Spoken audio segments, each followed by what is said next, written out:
anodzi elections. Elections. Honorable Makumire may take your seat. Yes. On a point of order, Honorable Speaker. On Order. a point of order, Honorable Speaker. Order. Order, Honorable Molokeli.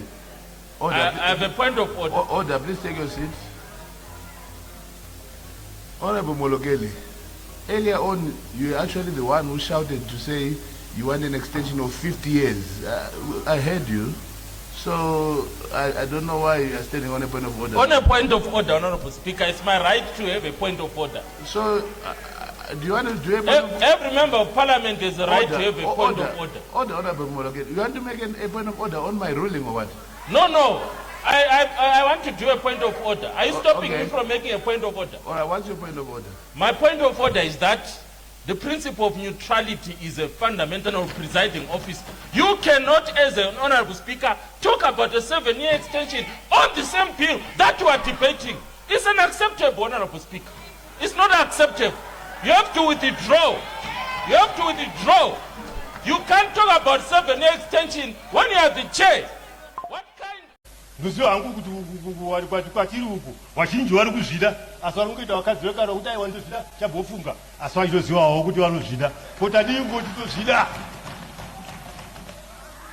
saka ndati aiwa regai nditaure ipapo kuti ma-MP ngaapuwe mukana asarudze Point of order. mutungamiriri. Point of order, Madam Speaker. Order. What's your point of order, Honorable Makumire? Ndaikumbira kuti vanoremekedzwa vamapiki vataure vakazvimirira, kwete kuti kune vamwe vari koko vanozvida. Hatizvidi, ngavataure vakazvimiririra. Saka mubati wechigaro ngavataure vakazvimiririra. Etazvinzwa Honorable Makumire. Ndaikumbira kuti vamedze mashoko avatauraya.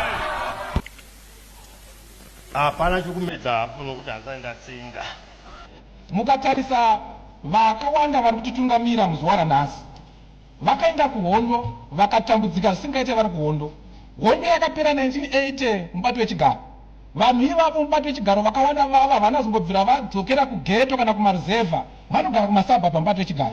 Havagone kunzwisisa nhamo dzatinosangana nadzo kumasabhabha mubati wechigaro. Kuti musimuke muchiti imi mubati wechigaro zvinhu zvakanaka mukati menyika mubati wechigaro. Hatigone kutaura nyaya yemubati wechigaro kana taenda kumuchato wechigananda kana kuti tikaona mapapa ezvigaro mubati wechigaro. Kana muchida kunzwisisa nyaya yemubati wechigaro. Honorable member, you are casting aspersions again, and I am not allowing you to continue.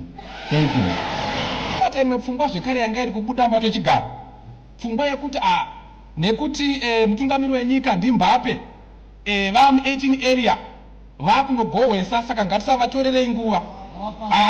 Hatigone kurarama tichidaro mubati wechigaro. Order.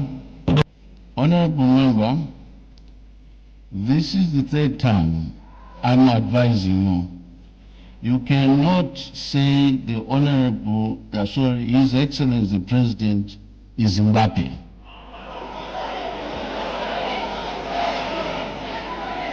Order. Ini ndichataura mubati wechigaro ndakamirira vagari vekubudiriro south kwandinobva, ndichiti mubati wechigaro pasina kana kupokana kana kunzvenga kana kuhwanda nechigunwe. Vanhu vekubudiriro vakaramba Cape 3 havasi kuida. Ndakambovabvunza mubati wechigaro kuti pane here zvimwe zvamungada zviri paCape 3, vakaramba zvose mubati wechigaro. Hapana kana 1 chavari kuda pazvese zvekutaurwa zvemubati wechigaro. Asi handingazopedza kudhibheta nyaya idzi dzose.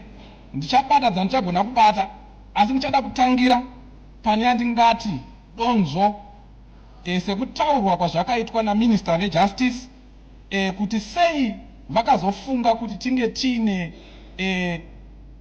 kuvandudza kana kuwedzera pabhiri. Nyaya yekutanga yavanotaura mubati wechigaro, vanotaura nyaya yekuti ma-elections anokonzeresa nyongano. Vanotaura kuti ma-elections anokonzeresa kusapokana. Saka ivo vanotiwa, saka kuti tibvise kusapokana kwema-elections ngatitomabvisei. Ndichienderera mberi mubati wechigaro ndenge ndava papfungwa yekuti munyika muno maitwa maelections akawanda bato yechigaro. Chinokonzeresa kupokana kana kusawirirana pandikwa maelections mubato yechigaro haasi maelections iwo pachezvawo. Mukada kutarisa kwatiri sumbato yechigaro takaita data science, tinoona kuti zviri kufamba sei muzviitiko.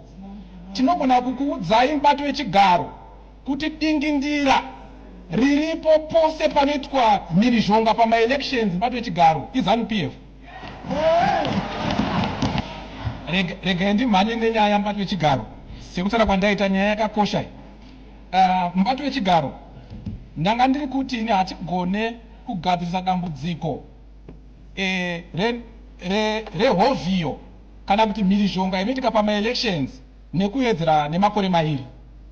Hatigone kugadzirisa dambudziko iri mubato yechigaro nenzira iyoyo. Nzira yakanaka yekugadzirisa dambudziko iri mubato yechigaro kuve neatingati pachirungu maelectoral reforms. Zvidiki mubato yechigaro hazvisi kumboda bhiri, zviri kumboda tingova nema-electoral reforms. So pfungwa yandinayo mubato yechigaro ndeyekuti ngatigadzirisei zvinotinetsa tisingawedzere makore mairi.